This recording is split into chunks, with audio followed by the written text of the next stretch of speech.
Hello, everyone. Thank you for tuning in tonight to Within the Cauldron. Now, tonight we have a special treat. I am so excited about this podcast. Um, you know, I'm going to love it. I feel like I'm a little kid already. Okay, so to further ado, let me introduce my two co-hosts. Um, of course, everybody knows my cousin Nico. Hey, Nico, and our spirit sister Medium Red. Hi, everyone. So tonight, I'm so excited. I feel like a little kid already. you know? This Okay. is fun. So tonight we're going to be talking to two guests that does Krampus, Mr. and Mrs. Krampus, and they also done an event in Washington. So we're going to talk to them about everything Krampus. So, Medium Red, why don't you introduce our Mrs. Krampus? Wonderful. We have Deborah Jezik, known as Lady Krampus. She's a prominent figure in the Pacific Northwest Krampus community. As a key member of Krampus Bremerton, which is a beautiful city, guys, she brings to life a unique interpretation of the traditional Alpine folklore by embodying Lady Krampus, a character rooted in Edwardian era postcards. In this role, she portrays a protector of women and children, punishing those who do them harm. Her performances often feature a basket filled with naughty men she has captured. Deborah's dedication to authenticity and cultural storytelling has made her a respected presence at events like Krampus Knock, Bremerton, and the Krampus American Convention. Through her creative expression and community engagement, she continues to educate and enchant audiences, ensuring the enduring legacy of the Krampus tradition in the region. Welcome, Deborah. Thank you for joining us. For having me. Hi, Deb. Hi. We're glad that you are here. Now, Nico, do you have an introduction for Eric?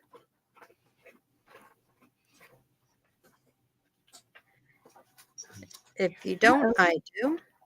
Sounds like he's trying to talk, but is there There we we go.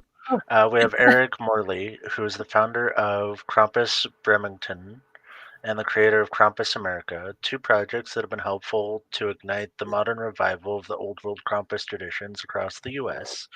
Uh, what began as a small community event in Bremerton has grown under Eric's direction into a major winter festival that now draws thousands of visitors each year, showcasing dozens of local businesses and hosts performers, artists from around the world.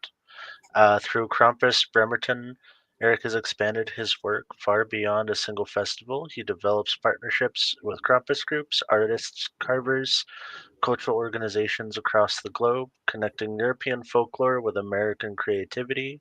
His National Krampus America convention launched in 2025 and has already become a hub of makers, performers, and enthusiasts from multiple countries. Eric is known for his ability to blend mythology, community building, and modern event design into experiences that feel deeply rooted and wildly imaginative. And his work continues to inspire new Krampus events, new creators, and growing an international network of people keeping this winter tradition alive. And welcome, Eric. We're glad to have you both on tonight. Thanks so much for having us. We're excited to be here. Uh, I think I'm excited too. I'm very excited. I feel like a little kid. I'm just, you know, Krampus. I love Krampus. We celebrate him. We don't really do a big celebration, but for the kids and everything, we kind of celebrate. We kind of Mhm. let the kids know who Krampus is. So, um, for the first question that we have, and either you or Deb can answer it, where does the legend originate? I'll let you start, Eric. All right. So the legend is an ancient tradition, very old tradition, predates Santa Claus, that comes out of the Bavarian regions of Europe. So, you know, as you look through folklore, mythology, and icons throughout history, as well that transcend into our modern day lives, there are characters that are used to influence human behavior. And Krampus, or Krampus as we call him on the West Coast, frequently with a West Coast accent, is one of those characters that has thrived through centuries as one of those characters to influence mostly children, but as people age, they still remember the influence that Krampus has had in deterring them from naughty behavior. And because if kids behave poorly, then the Krampus is going to come out of the forest in the winter time and snatch them and take them away. And Deborah has a lot more story on that and how that transpires and how it goes about.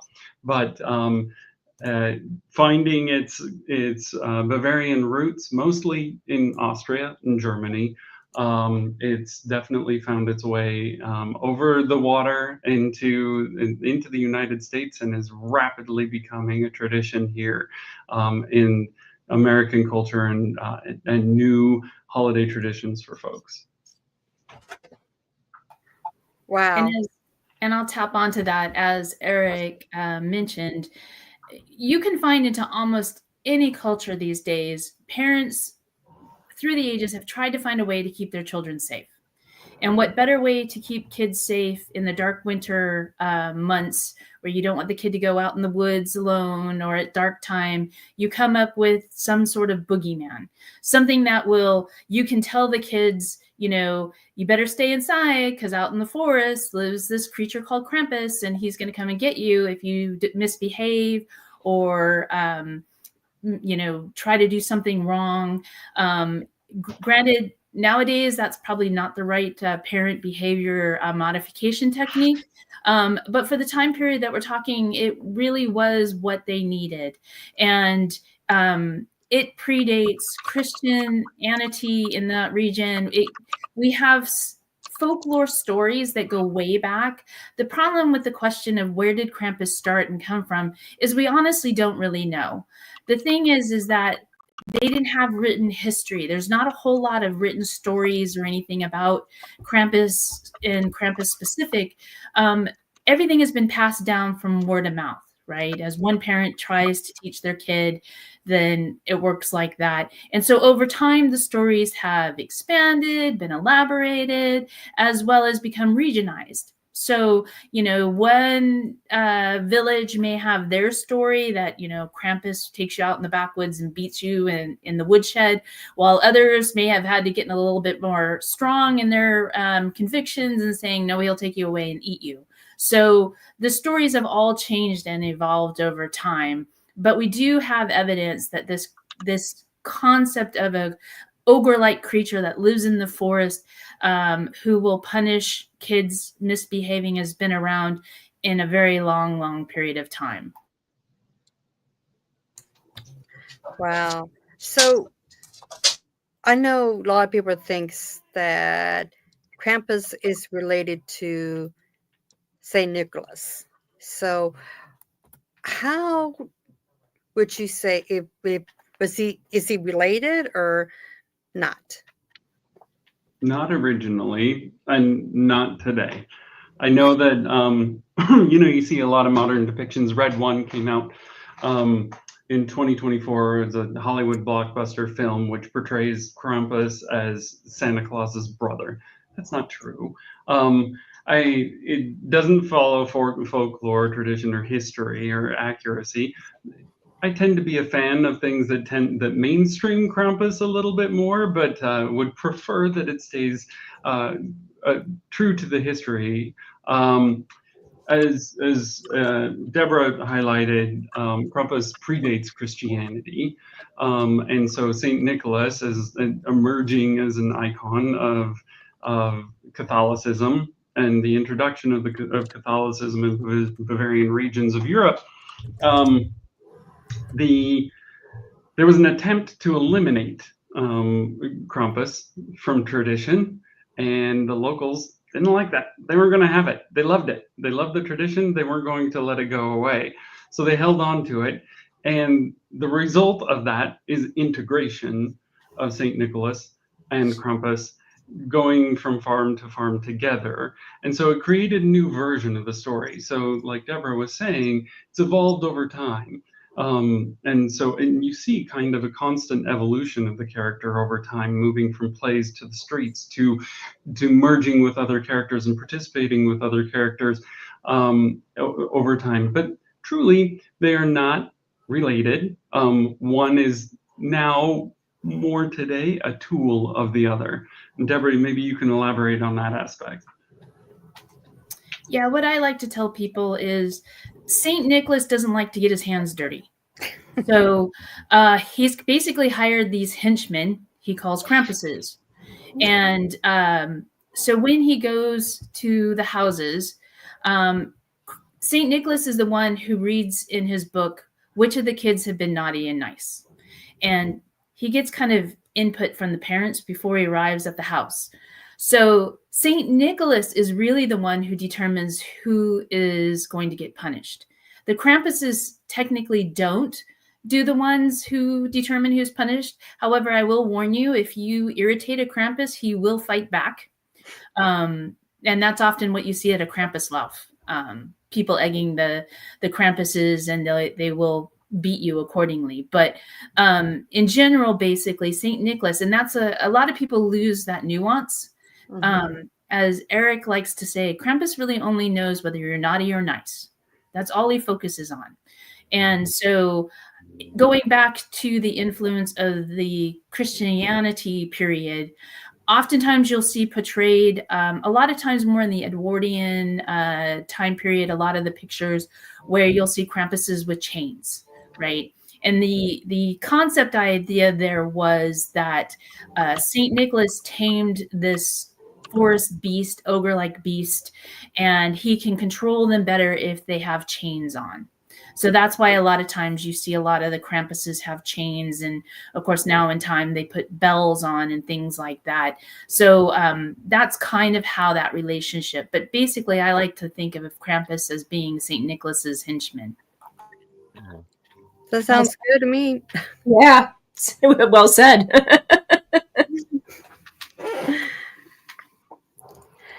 Okay, Meeting Red, why don't you go ahead? And I know you have some questions. I'd like to know what he does to the children. So you were saying that he beats them. Does he do anything else, or? Again, it depends on various regions and as time has progressed. Okay. In the folklore time period, I believe, and again, there's no written proof, but I believe mostly he was seen. Let me step back. You have to understand what is Krampus's purpose, either from a parent perspective or the Christian perspective. It's to change a child's behavior, right?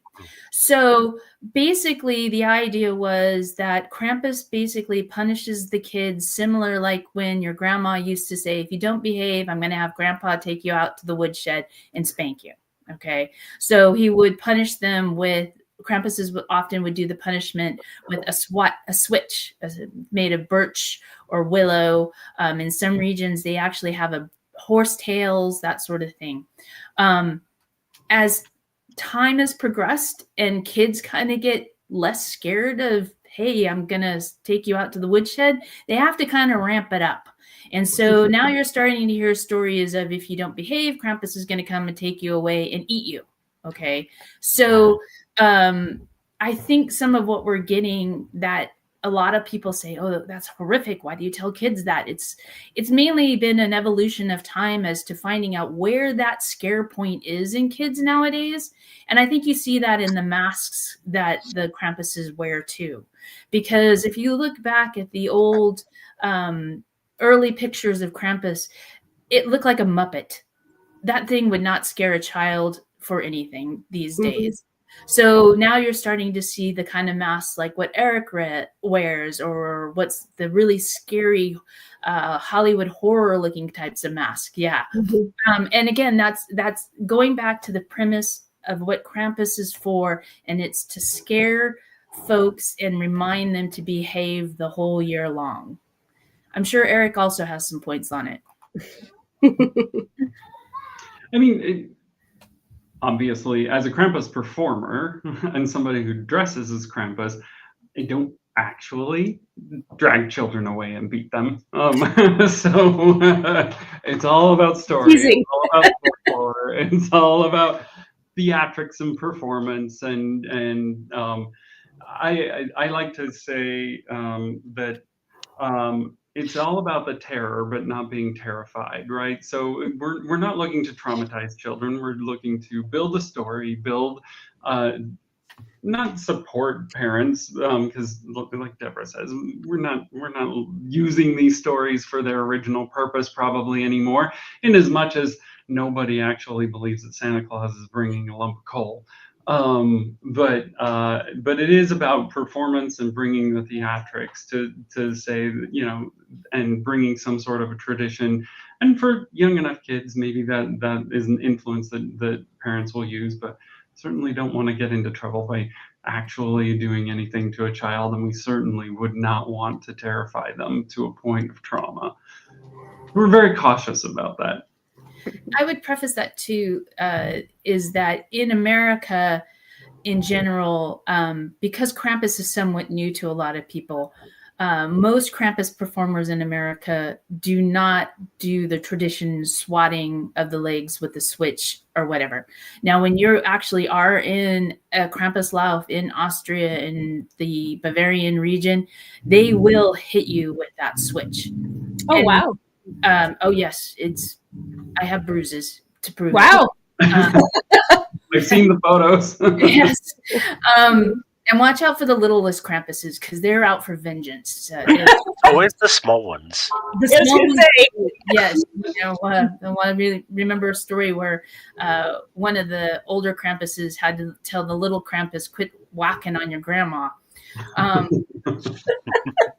the point is, as Eric has mentioned, because we are trying to introduce Krampus and the tradition and the history of Krampus, we also recognize that America hasn't grown up with Krampus.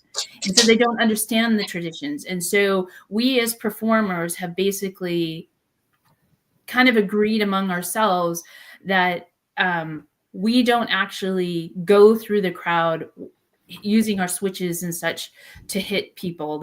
So the videos and stuff you see coming out of Europe is not really what happens here in the Krampuslauf in America. So that's kind of one of the main differences, and there's a reason why we do that, and that again is we're trying to bring the tradition and the story of what Krampus is, but the mainstream in America is not ready for the full Bavarian Krampuslauf experience. There are great opportunities to go do that. I had that opportunity last year to actually go experience it, and I take that information and I apply it to the Krampus performers here in the States, so that we can also pay homage to our Bavarian performers and let them know that we are trying to keep their traditions as best we can within the confines of our limitations. Makes sense completely. Thank you. Yeah. Let's bring up some pictures here. Deborah, Eric, either one of you can tell us what they are. Here's one. That's incredible. I love that picture. Thank you. This is I actually play two characters.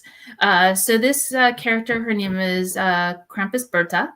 Her mask actually comes from Switzerland, and it's made of fiberglass paper mache material.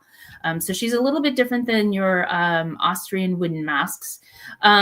She is based on, as Nico is aware of, the Percha. And she actually kind of more portrays the pretty Percha. So you have an ugly Percha and a pretty Percha. She's not technically, I guess you could kind of consider her Krampus' sister. And that's kind of how I portray her. Where she comes in handy too is she looks almost like Fiona from Shrek. So when kids are at events and they're really scared of seeing a Krampus, I will often step in as this character, so the kids kind of get used to it. They're not so afraid. They're like, oh, well, maybe, and I try to make them know that, they're safe in this environment, and then they're more willing to go visit the other Krampuses. So that's one of my characters I play. That's beautiful. Incredible. Mhm. And here's another one. And this is also you, correct? Yes, this is also me. This is her Lady Krampus. She is actually based on the Edwardian Krampus postcards that came out. She actually is portrayed as protecting women and children. So she punishes men who are behaving badly. So a lot of the postcards you see of her, she's snatching up men who are in gambling joints, or who maybe are not doing things they should for their women and children, and she'll pop them in their basket, and then she takes them off and punishes them, similar to what Krampus does with the children, taking them out to the to get a good switching. And again, this character is one that that I like because I have the ability to talk. Because I don't have a mask, I can use this character to educate people. I can tell people what they're looking at, that these are the Krampuses, this is the storyline about them. But I also am able to talk to the children, and I don't look as scary. One of the tricks I like to use is I carry a basket of chocolate coal that you can pick up at any of the shops around this time of period. And what I do is, when I see a kid being really, really scared, is I will go up and I will ask the parent or the adult, is it all right if the child has this magical coal? And of course they can see it's chocolate. And if they give permission, then I will hand it to the child and I will say, this is magic coal. If it tastes like chocolate, you've been good all year. Krampus can't hurt you at all. He only punishes kids who have been misbehaving badly. If it tastes like coal, you better start running. You'll see the kid gingerly kind of opening up, the wrapper, and they go and they bite into it gingerly. And as soon as they taste it, their eyes light up. And the parent says, what's it taste like? Chocolate! And they will go running to the scary looking Krampuses, give them hugs, get pictures. The parents are excited because they're getting that great postcard they've always wanted. And so that's one of the reasons I really like that character. I kind of look at her as the Robin to Batman. Oh, wow. Good analogy. That's a really good analogy. And I think, Eric, is this you? That's me. Yep. So, Great and thanks. And Deborah is in a lot of ways, she's our voice. As you can see from this mask, from this costume, Krampus doesn't speak. He grunts and growls, but he doesn't speak. And so it's really handy to have Deborah escorting us and helping us to navigate relationships with kids. I've stood behind her many times as kids have been sampling coal and been the recipient of those hugs as they run past her to give us a hug. So this costume is, so the mask is a wood carved mask from Austria with real horns made by Ready Masken. And so, as in custom Bavarian tradition, all of the masks are wood carved masks. They're really works of art. So we are seeing more non-conventional modern materials starting to emerge, even in Austria, 3D printed masks, etc. As new technology comes out. But the wood carved masks is really where the tradition's at and what we really love wearing. This one is a very, very heavy mask. It's about 18 pounds that sits on my head, and so it's a lot to wear, but it's an awful lot of fun. And navigating crowds is also a bit of a challenge. The suit is also a traditional suit that was made by Krampus shop in Austria. It's a full goat fur suit with leather belt, and so I'm dressed head to toe in wood, horns, and leather. And it's about, with the bells on, it's about 80 pounds in costume that I wear. There's a reason, I think, that Krampus is a winter character, a winter monster, because it's hot And I've worn it in the summer for about 15 minutes at a time is about the maximum I can wear it before getting fully dehydrated and passing out. Wow. Oh. I bet. This this is you again, correct? This was a photo taken by Tahoma Wind Photography, as was the last one. This was from a bar crawl that we did in Leavenworth, Washington, which is kind of a Bavarian replica town in the Cascade Mountains here in Washington. And we have an event coming up again this Saturday in Leavenworth, and we were bar hopping, and one of the bars happened to have a gas burning fire going out in front of the bar, and so I took a chance to stand behind the fire, and my friend Becky took a really fantastic photo. That is a great photo. It really is. And then we have you again. Wow. Again, this is one from last year in Leavenworth, and just love the photo. This is kind of the menacing approach that you would take when you're walking down the street. This was from a Krampus Lauf. A Krampus Lauf is a Krampus run, translated as a Krampus run, I guess, to Americans. It would be more akin to a parade, a very slow parade where it's a bunch of menacing characters going back and forth and harassing the crowd. And so this was me in the middle of harassing people walking down the street. And kind of scary. It's super, super noisy. Like with all of the bells that we wear, you'll hear a Krampus before you ever see a Krampus. Deborah and I were just in Vancouver, British Columbia, a couple weeks ago for the Vancouver Christmas market. And she was staying in the hotel opposite of mine across the street. And we all had agreed to meet out on the street corner before walking down to the Christmas market. Deborah was running a little bit late, tattletale. And she could hear me from across the street, floors up, from her hotel room to the street. And she's like, dang it, I'm running late. I need to get out there. Yeah, those bells really carry, and it's an amazing sound when all of the Krampuses are coming together. And that's kind of one of the, going back to like, okay, what do Krampuses do to kids or scare kids or whatever?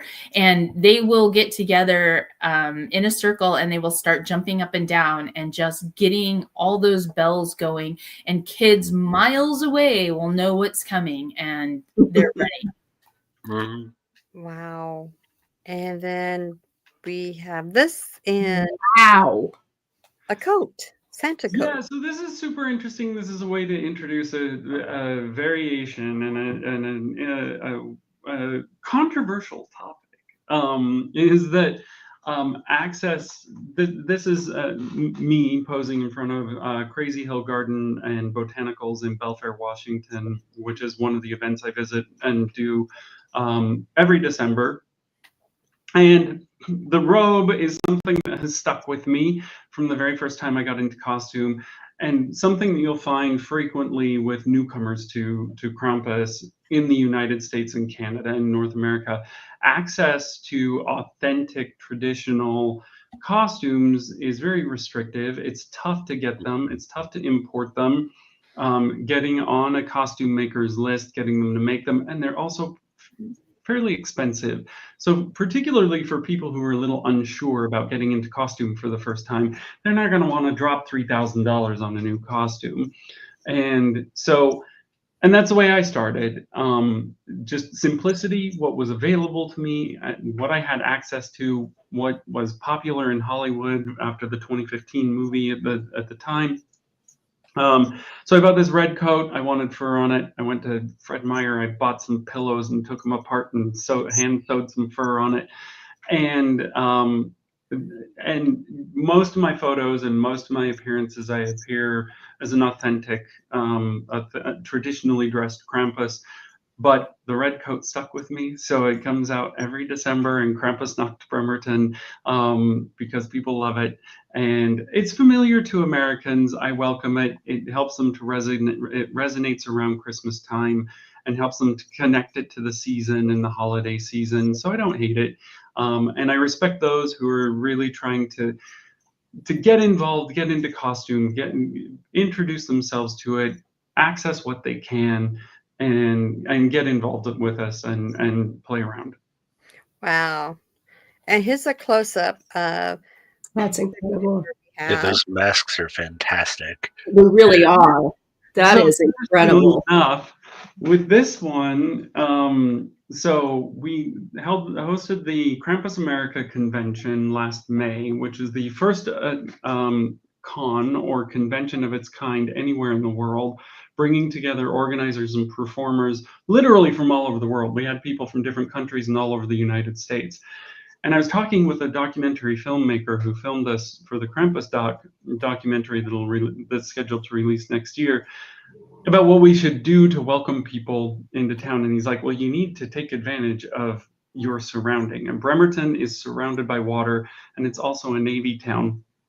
So I spoke with the docent of the USS Turner Joy, which is a warship that sits in the dock here in the marina in Bremerton. And we hosted a welcome party for people on this American warship, because what's more American than being on a warship docked in the middle of the Puget Sound?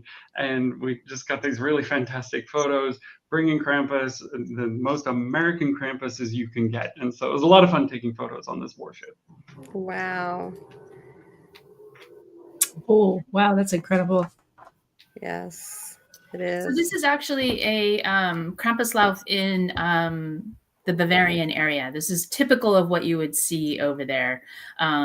This is just a stock photo that came off. But what this shows, though, is some of the traditional characteristics that you see in the Krampuses. They usually have the switch. Krampus is known for walking with St. Nicholas. So if you see St. Nicholas in the crowd and you see these sort of creatures, pretty good odds they're Krampuses. So that tends to be kind of the discerning factor. I think some folks used to say you can tell by the number of horns. You'll see, like, as Eric has, he's got just a pair of horns. This gentleman also has just a pair of horns. But over time, the masks have all gotten varied and have multiple horns. So it's really, which is used to be indicative of Pertin. But nowadays it's really hard to tell. But the horns are real, usually rams, sheep horns, that sort of thing. And they can weigh pretty heavy. One of the things that a performer has to learn is, what is your limitations with the horns? As Eric will tell you, his horns look amazing, but it's really hard to walk in and out of buildings. As somebody who travels with the Krampuses, we sometimes have what we call handlers, and their job is to help us look for stepping down, because you don't see if the terrain changes. They also help maneuver the horns to get in and out of buildings, what obstacles might come, because you're basically blind when you have your mask on.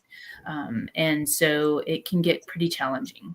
Deborah certainly witnessed me clanging to a number of door frames and navigating my head. And my head on numerous occasions has gotten whacked by those horns. He's taken a horn to the head a few times. Talk about a different sort of bruises. This is a different type of Krampus. So this, again, is not a Krampus. This is actually what are called Perchten. And in front of this crowd, you would have seen what looks like a witch-looking lady called Frau Percha. So just for folklore perspective, as has been mentioned earlier, Krampuses tend to travel with St. Nicholas. He's their henchman. They come around December 5th and 6th. And their main purpose is to reward good kids and to punish bad kids. Okay. There's another looks very similar, like cousin brother type creature, and that's the Perchten. And then Frau Percha is also a winter character. Her job was to punish women and young girls who don't get their winter chores done in time for spring. So like spinning and making fabric for the family to have all new clothes when spring comes. And there are various stories about what she would do to you. Some say she slits your gut if you and stuffs hay in it if you haven't done your chores. Garbage. I love that. I know. Or, you know, she'll stick the perch tin on you to punish you, similar to Krampus with their horse whips and such. And you'll notice that a lot of times they have the big giant horns. And oftentimes the perch tin will have multiple horns. So nowadays, mask makers are making the Krampuses and the perch tins look very similar. So it really, to kind of detail it, you kind of have to see who is leading the crowd. Wow. Yeah, who's their companion? Yep. Yeah. And I think the next picture that you're going to bring up is another variety of perch tins. Okay. Yeah. Yep. Okay. So this is and as we talked about before with the Krampus idea as well as the Perchton idea, the way the character has been portrayed has really been dependent upon what resources have been available to the performers. And oftentimes when we have new folks come in to our performing group, we tell them it's like, you don't have to run out and buy the Austrian getup from the get-go. As Eric alluded to, it's thousands of dollars. You can kind of start with what resources you have available to you. So the perch tin that you just saw in that, they actually use straw. And I understand, I think it's like pea straw or something like that. So they use straw that they have attached to clothing, and they actually have a musical drum beat. So they have taken like old radiators, old sinks and whatever, and they basically are known for carrying a beat as they march along. They also have some characters that run with them that look like Krampuses, and they blow horns, but they're following basically what Frau Percha is telling them to do. So she will direct them as to where they will go and what they will do as they travel through the town. Wow. Okay. Then we got this one. I like this picture. This is pretty. Because they're walking with Krampus, they are akin to Krampuses. Because they're walking with St. Nicholas, they are akin to Krampuses. And this is a special area near Berchtesgaden in Austria, Germany area. And these characters basically look like they're living in haystacks. And so they travel around and they have switches also. Their switch is actually made from willow branches that have been interwoven into a braid. As you can see, one of the characters has one in his hand. Yeah. And basically they do the same thing. They travel along with St. Nicholas. They go from house to house, making sure who's been good and bad. They'll also run through the Krampus market in town, wreaking havoc. And they will often, they will have some folks in their performing group who actually are Krampuses. And they kind of help go ahead of time. I think they have a different name. But basically they'll help stop traffic if they cross the road or whatever. And they also have these huge giant bells about the size of a bowling ball or even bigger on the backs of them that bounce up and down, and that's how they make their noise. You notice they don't normally have the little chains with all the little tiny bells. They just have one big huge bell that makes a huge sound. Wow. Okay. And the thing is, I pointed out earlier, this tradition of having a character whose purpose is either to remind you to behave yourself and be afraid of the dark so that you can be protected, or the other things these characters do also is similar to the straw perches we saw that play the music. They are basically trying to drive out evil in the town and the village that they live in, right? Similar to some of the other stories we have out there, folklore stories out there of where, there's a night where you want to try to drum out the evil that's coming in so that the rest of the year, the village and all will be safe and kept. So this actually is a group from Portugal. And you can tell they have similar carved masks. Those masks are made out of wood. They're hand carved. They have more of a string fabric style costume. But again, their main purpose is to go through the town during January time period and basically mark the time where you're getting out of the dark and going more into the light, and you're going to drive out all the evil spirits that have been hiding in the dark corners of the village and the town. And so these guys are called Corstas. My pronunciation may not be the best, but these folks are from Portugal. Cool. That's really cool. Very cool. And this is a worldwide concept. Again, the driving out the evil spirits at night and making sure we behave. So these guys are called, they're from Japan, and they are called Namaga, I believe.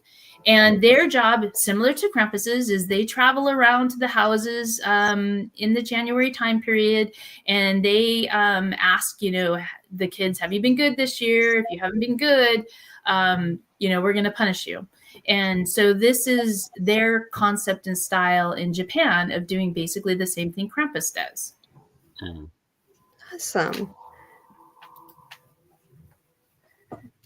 And as I was said earlier, if we look at the older pictures, this is probably one of the earliest pictures that we have of what Krampuses looked like.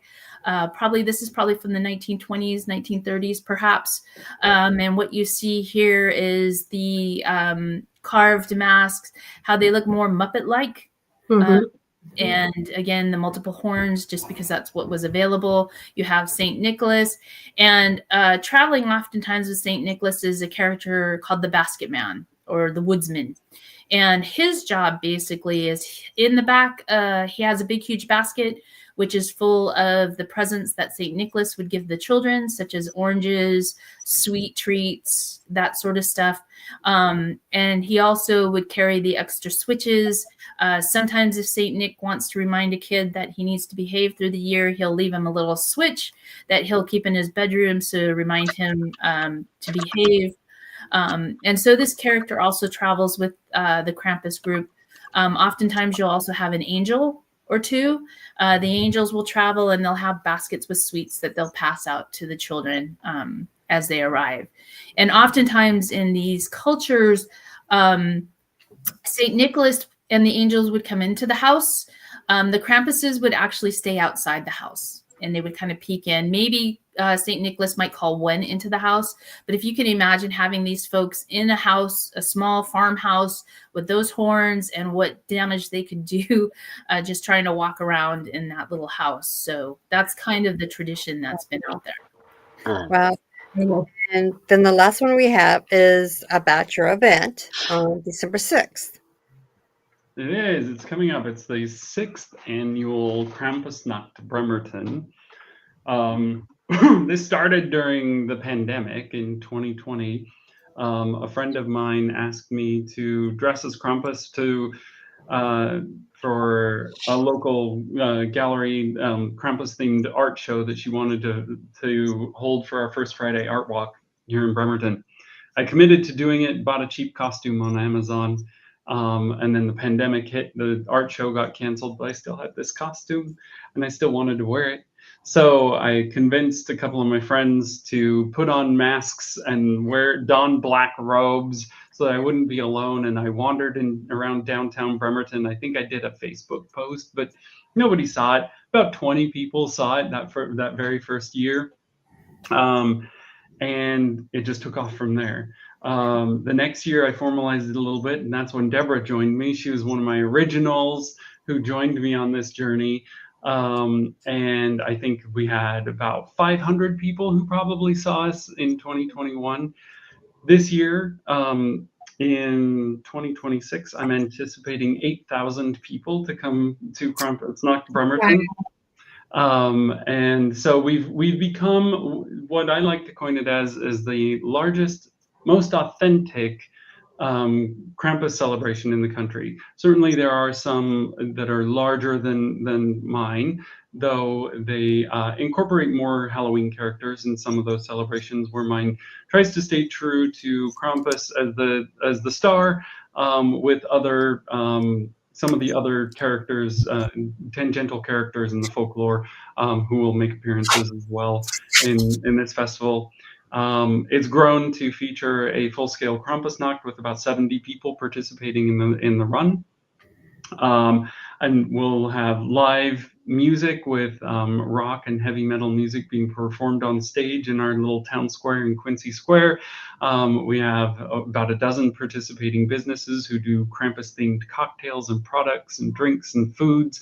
We'll have about 70 vendors also who will participate, all artisans. So it's Krampus artwork or Krampus-themed products or Krampus-themed foods that people can participate in. And then even this year, and I just got word on this morning, we're going to have a large-scale Krampus puppet. So Deborah doesn't even know that one.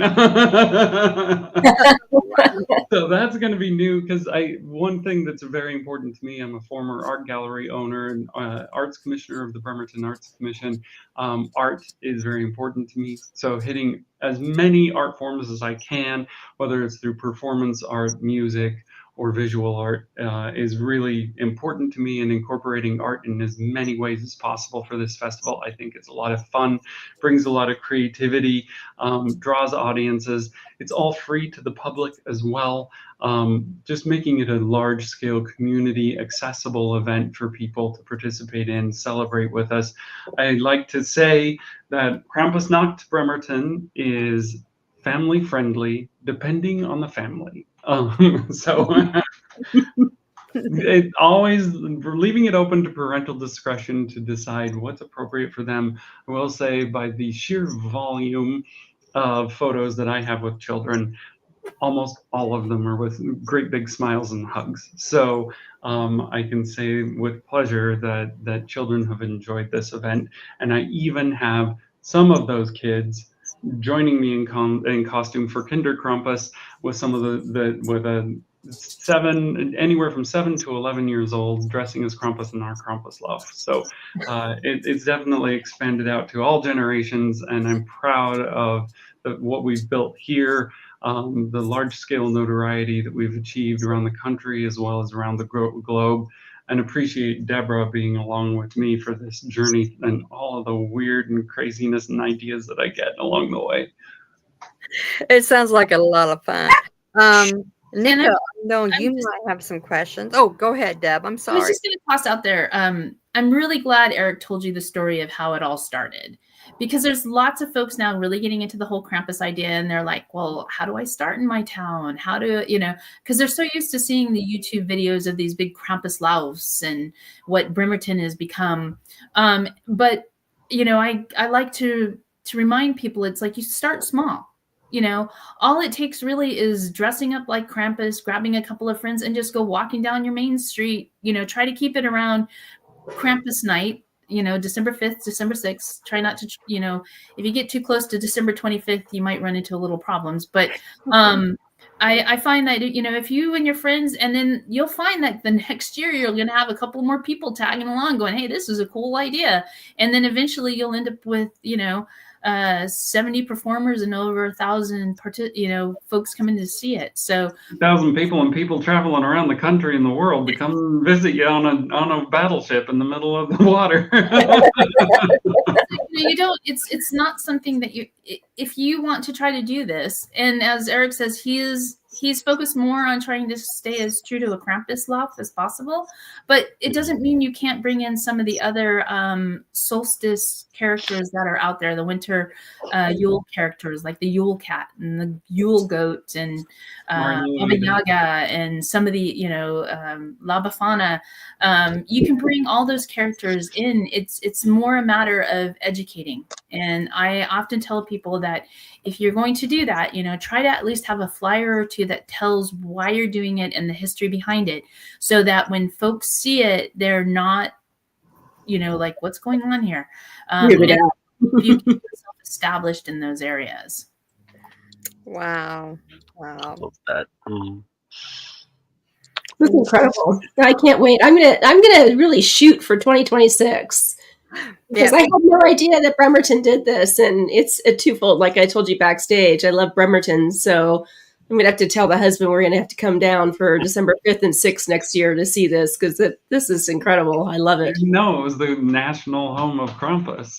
Yeah, I had no idea. Well, and for those folks who don't know where Bremerton is, we are actually across the waterway from Seattle, Washington. So we're pretty easy to get to relatively. But that's the location that Bremerton is. It's gorgeous, by the way. Very, very pretty place to be. I'm in. I'm ready. Nico and Chrissy, grab Chris. Nico, grab your husband. We got to go. We'll have to make this a trip. Yes, we do a family trip. I know. I think it'd be awesome. Nico, you have any questions? Yeah, I kind of wanted to get into kind of the culture on Christmas, and I guess a good place to start is what foods do people associate with Krampusnacht? I'll jump in on that one. First of all, I always like to try to tell people Krampus really isn't associated with Christmas. Okay, there's a big distinction. So we try to make that because otherwise some folks get really upset. Krampus is more part of the solstice time period. So a lot of the foods and stuff that you would probably have around Krampus time, Krampusnacht, especially like in the Bavarian areas, you would have your Glühwein, you would have things that you would want to think of on a winter solstice. Now, what I can tell you is in some of these areas, what they do is they actually make a sweet bread in the shape of a Krampus that the bakeries will sell. And you can go online and you can find the recipes for making them, and they're kind of all over. Also in the European countries, you can go into the grocery stores or the candy shops, and they'll actually have chocolates that are shaped like Krampuses and St. Niklaus. And so oftentimes those would be treats that they would give kids at this time period that kind of relate to Krampus and that sort of stuff. As far as a distinctive food that's like, oh, that's Krampus food, I don't think there really has been. Like I said, I think what people tend to gravitate is what's going to keep them warm on a cold winter's night. Yep, I agree. I think the Lebkuchen, which are like a gingerbread cookie, and Pfeffernuss, which are like they're a spiced pepper cookie, like table pepper. And they're little tiny drops. Yes, those are really. But they're like a wintertime cookie, not specifically Krampusnacht. Yeah, they're equivalent to our gingerbread, and they tend to be sold a lot at the Christmas markets.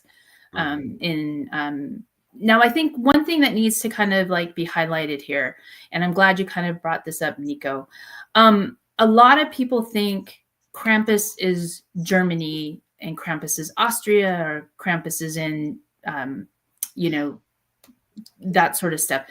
There are areas in Germany, really, it's a small subsection in Germany that actually has the Krampuses, ones that more border Austria, right? Yep. So it's not uncommon to be talking to somebody from Germany about Krampus and they have no idea what you're talking about. Exactly. Now, they do a little bit now because it's become, more popular. But there are regions, especially on the west side, the more northwest area of Germany, that they don't do Krampus. It's not part of their culture. There are parts of northern Italy which kind of touch on the Alps that do have some Krampus stuff. You also have Krampus in Prague, in the Czech and the old Slovenia area, also celebrate Krampus. And again, that's all due to, I was just reading this, during the Austrian Empire. So when the Austrian Empire was taking over Europe, wherever they went, they would tend to carry with them these Krampus traditions. And so that's where you tend to find that Krampus events occurring and things like that. But don't be surprised if you talk to somebody from Germany and they have no idea what a Krampus is. Because it's specific to southern Germany, Baden-Württemberg, and south down in like Swabian territory. Yeah, where kind of like that, the Alps kind of go into that whole Bavarian area. And then That's if I remember interesting. right, I believe Sweden, there's a variation where they also have Svartapete, which is black Pete, which is like a sentient coal man. Yeah, Okay. Better in he's a character folklore. that we are Yeah, that better in doesn't exist folklore. anymore. Is in He is presentation. more part of Amsterdam country area, and that I would that's a whole different topic. Yes. And there's some controversy because of how he's portrayed in their festivals and such. But he has a unique history, and his relationship to Saint Nicholas also is steeped in historical background and stuff like that. So that is something that's definitely worth looking into, but it's completely a separate sort of thing from Krampus. But I would also say that is a character that the UN itself has denounced as being a racist character. Yes. And so it's one that we don't celebrate anymore or portray anymore. And it's one that's okay that it falls away into history. Yeah. The concept as a folklore was interesting, but yeah, there's a lot of controversy around the actual portrayal of the characters, and it was brought in much later too. It originated in like 1850 with a children's book. Yep.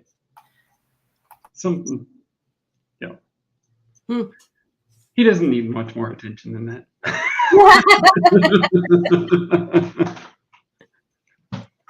Good to acknowledge the troublesome history with it as well. But just a note of, you might stumble across it looking for Krampus things. People lump them together. Mm-hmm. So Eric, we see you have a mask behind you. So is that the mask you wear? Because it looks kind of smaller than what we saw. This one is actually a new mask of mine, and that I'm very proud of. I'm proud of all my masks. I have a number of masks. I have a mask made by one of the only U.S. mask maker, Gavin Hughes of Krampus Masks USA. So excited to have a U.S.-based wood carved mask maker, and I have imported a number of masks as well. I currently have a St. Nicholas wood carved mask here in my office space. This one, however, is really special because this is carved by Stefan Keutel, who is one of the top mask makers in the world, and also attended our Krampus America convention. He pre-carved some of this to my specifications and customization in Austria prior to coming here, and he finished it in the U.S. And he's actually currently he's here in Bremerton right now, and is here for the winter season, and will be attending a lot of the local festivities. So really kind of cool to have an Austrian advocate for us, because what we found is that there's a lot of skepticism in costume makers, mask makers, costume makers in Austria of Americans, because they see us in red robes. And what's been awesome is having Stefan Keutel as kind of an ambassador, building that bridge to say, no, look, these people are really taking it seriously. They want to do it authentically. They want to do it well. They want to pay homage to you. And so it's been great having him bring some of these masks, as well as make a lot of Austrian connections and elevate what we're capable of doing in the United States. That's awesome. One question for you guys, backing up a little bit. I don't know if you said it or not. If you did, I apologize. I'm just fascinated by everything that's being said here. What does Krampus mean? Is there a meaning behind Krampus, or?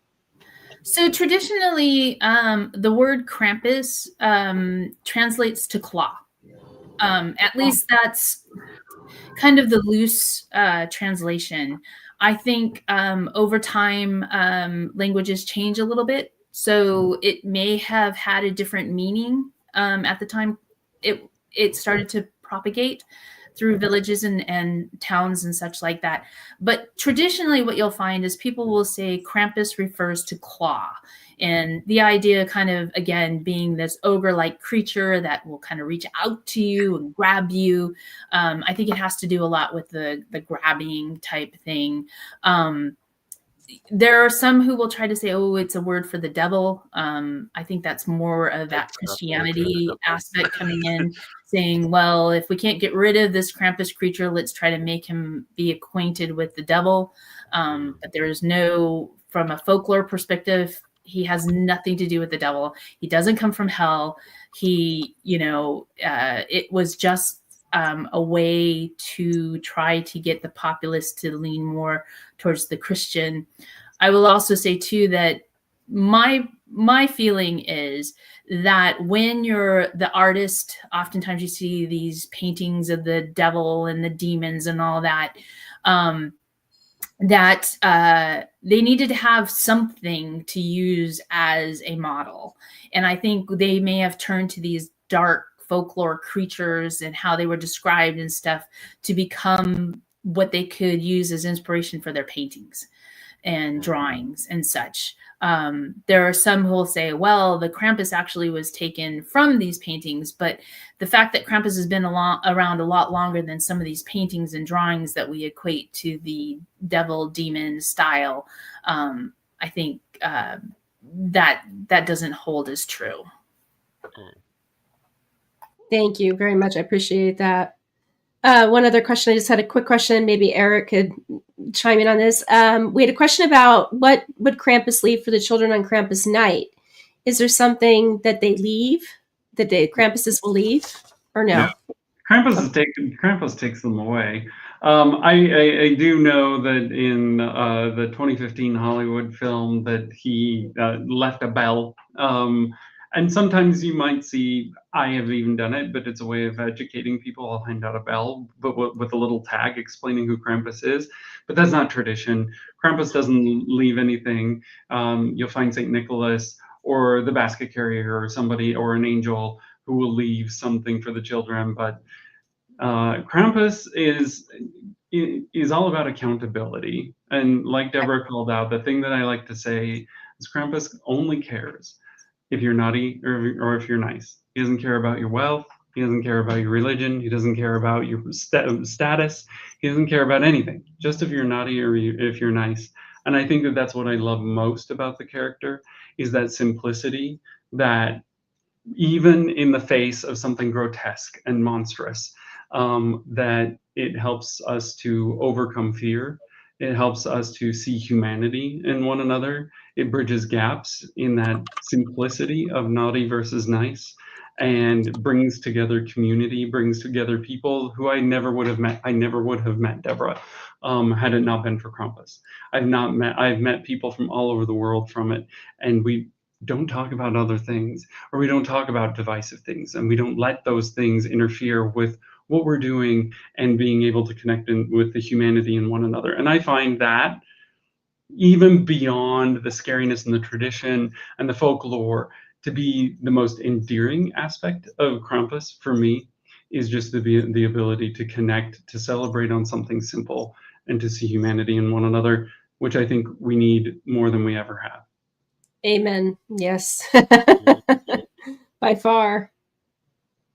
Oh, Chrissy, you're muted. Does he have a weakness, Krampus? I love it. I'm glad. So I think Chrissy was saying, was there a weakness? I think you got cut off. Sorry. Oh, does Chris? I thought you said Chrissy has a weakness for Krampus, and I'm like, well, I'm glad that you do. I do. I love him. Yes. I'm the crazy one. Oh yeah, I love him.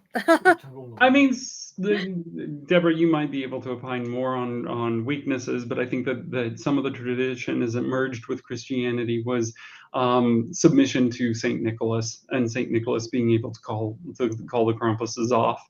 I mean, this isn't like a character that you call on for the most part to help with something. Certainly, I find that maybe. I find the energy of Krampus to be inspiring to me. He inspires justice, he inspires accountability, but he's not a character that you necessarily call on, or that that requires vanquishing, because he's pretty easy to overcome. Just be nice. And there's some stories state that Krampus can be placated with the gift of fruit. And if a small child is given fruit and eats it, they'll be safe from a Krampus. But it's very localized and is not like a generalized focus of Krampus, but it's a story that some villages will use as a word for Krampus. Yeah, certainly. I mean, that's a thing that I find interesting. Particularly as people talk about the migration of Krampus into the United States, and the topic of cultural appropriation always comes up. But as Deborah was pointing out, the definition of Perchton has evolved and changed. The localization or regionalization of Krampus throughout Bavarian areas of Europe are very distinct. In one area today, you may find Krampus in a barn band performance, suspended from the air with wings on his back and swinging around, right? That's not tradition. But in other areas, they're very much purist, where it can only be men from the ages of like 16 to 21. They must be single, not engaged. They must, or even have a girlfriend. So like, they're very, very, very, very, very specific and very niched in what they want. What you find throughout history with Krampus, and even into modern tradition, is that Krampus, in my opinion, it adapts to the needs of the community. You can see behind me, there's a mask that's extremely different from those that you saw in some of the earlier photos of Krampus. And like Deborah was saying, kids aren't afraid of the Muppet-looking Krampus; they're afraid of this now. I think that traditions just kind of merge, and placation of Krampus may exist in some regions where it doesn't in others. And it all depends on the folklore and history of the region that you're in. Yep. Now, of course, in Europe, some families find they can placate the Krampus with a little bottle of schnapps. And that would placate me. That'll work. Yeah. So you can, some places you go to, folks are encouraged to dump little bottles of schnapps into the basket carriers' basques so that they have something to keep them warm when they get back to their place. I endorse this tradition. So do you think, because Krampus was like banned a long time ago, because of the symbolize of paganism and everything, but nowadays you hear more about him than you have before. So do you think he's coming to, I guess you could say, more popular now? Well, the band never worked, for one. So he never went away. So despite all of the attempts throughout the ages to banish him, he's never gone away, which I love. So he's an enduring creature. I like to say that I frequently get asked why Krampus in the United States? Why is he gaining in popularity? And I think a lot of it has to do with Christmas fatigue. You're also finding that there are folks who feel like they're I like to call them Christmas misfits. I found myself at one point in time being a Christmas misfit, where I grew up believing in a household that believed that Christmas was a very religious tradition. I'm a gay man. My religion didn't accept me. I left it. And I found myself a Christmas misfit. I love the tradition, but I'm like, I don't fit in. And then I found something that worked for me. That's not the case for everybody. Some folks just love the horror aspect of it. Some folks like the drinking aspect of it. Some people like the simplicity of it. but I heard it once described as the antidote to Christmas. It's simple, it's easy, it's a fun way to get together, have fun with other people, laugh, have a little fright, and then move on to the bloated parts of Christmas. Mhm. I agree. Yeah, I I agree. agree. Yeah, because it's like my husband was saying, it's in our religious path, it's like the battle of the Holly King and the Oak King in a way. So even though it's not really a battle against Saint Nicholas and Krampus, in a way it is. I think It's it's just like it's a battle of just where society is at and people wanting something different. Now, are you talking about a battle between Saint Nicholas and Krampus, or Santa Claus and Krampus? no, it's Saint Nicholas and Krampus. Yeah, It's not a battle between the two. It's not a battle between them. One of my favorite postcards is of it's two gentlemen, and they're walking through the snow. One is dressed up as Saint Nicholas, and the other one is dressed up as Krampus, kind of, but more in a whatever resources he had. And they're walking to the next house, and they're laughing and joking with each other, right? So for me, that has always kind of been the vibe I've always had with Krampus and his relationship with Saint Nick, in what the village and the towns see it as. The Christian faith, or the when Christianity came, they tried to flip that a little bit, but that they've always been more companions. There's not one that's has power over the other per se. They have a symbiotic relationships. I guess that's the best way to put it. They have a symbiotic relationship. They each understand what each other's job role is. You do have kind of Saint Nick is kind of the leader of the Krampuses. Come on, they're ogres. They don't think well. Yeah. Throw in some schnapps and you really got a problem. So in European country places, that is how their Krampus groups are set up. They have somebody who's designated as the Saint Nicholas, and he is the ultimate authority. I was at a Krampus laugh once where some of the Krampuses were getting a little too drunk, and Saint Nick basically said, "You will stop drinking and start drinking water." And that's what they did. They follow what Saint Nicholas tells them to do. So there's that kind of relationship that permeates, and I think it comes through in some of the art that's out there of the Krampus tradition. But I don't see them as a battle. There's no battle between good and evil. We are left to our own vices. We can decide whether we want to be good or evil. And in that vein, you have to accept the consequences. If you're good, you get treats. If you're bad, you're going to get punished. I mean, that's just how the world works.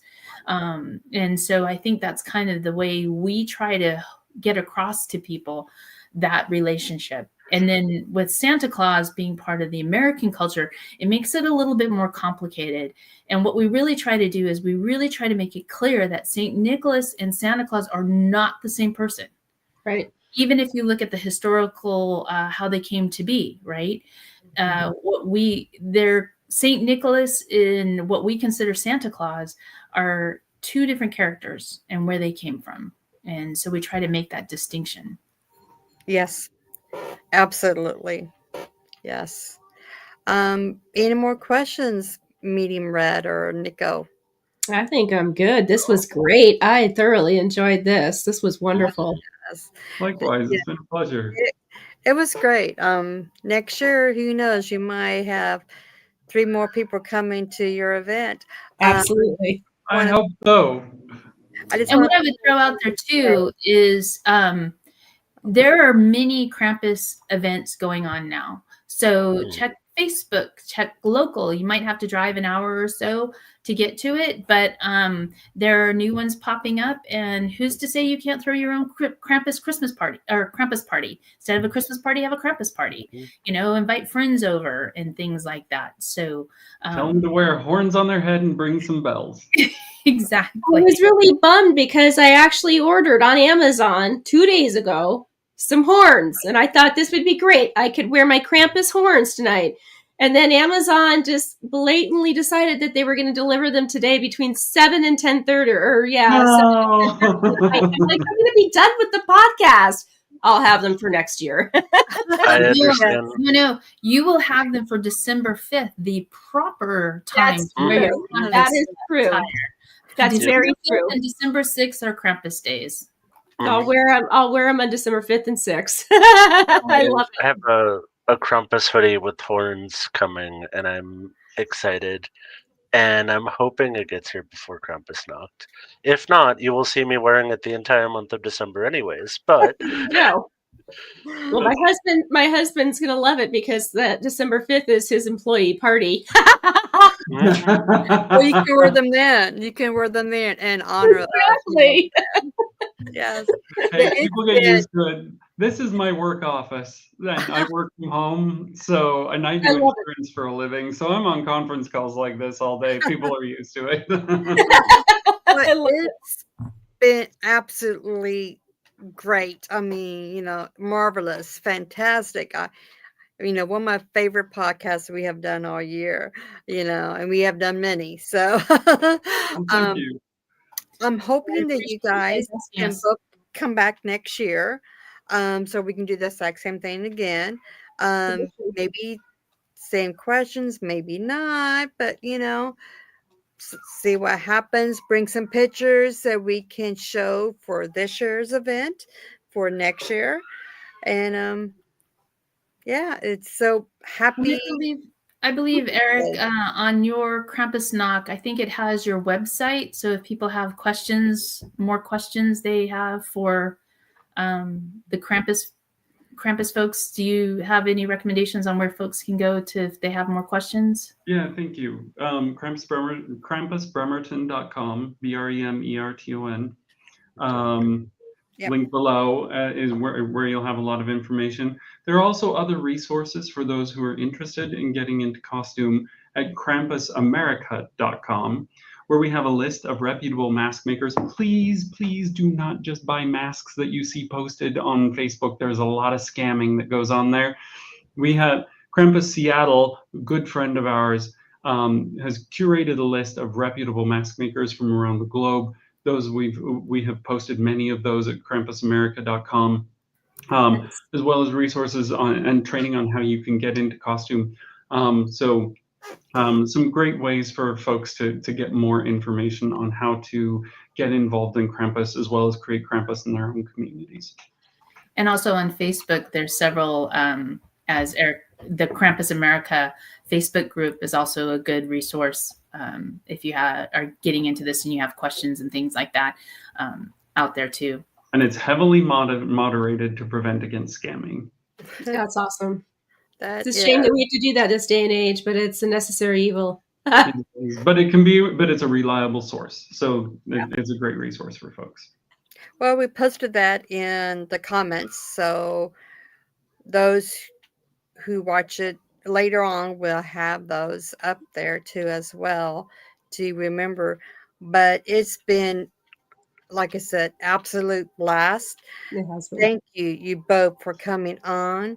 I wish you the best of luck on, I guess, next weekend on your event. And may you have thousands of people coming. So, but for the audience, share, like, and just until next time, we see you again. Blessings. And Eric and Deb, stay behind a few minutes. Don't just log off immediately. Just stay behind for a few minutes. Okay. And Good night, thank you for allowing us to join you guys this evening. Oh, thank you for joining us. We appreciate it. yeah. Bruce von Krampus. Krampus. Well, good night, everyone. Many blessings. Good night. Thank you all.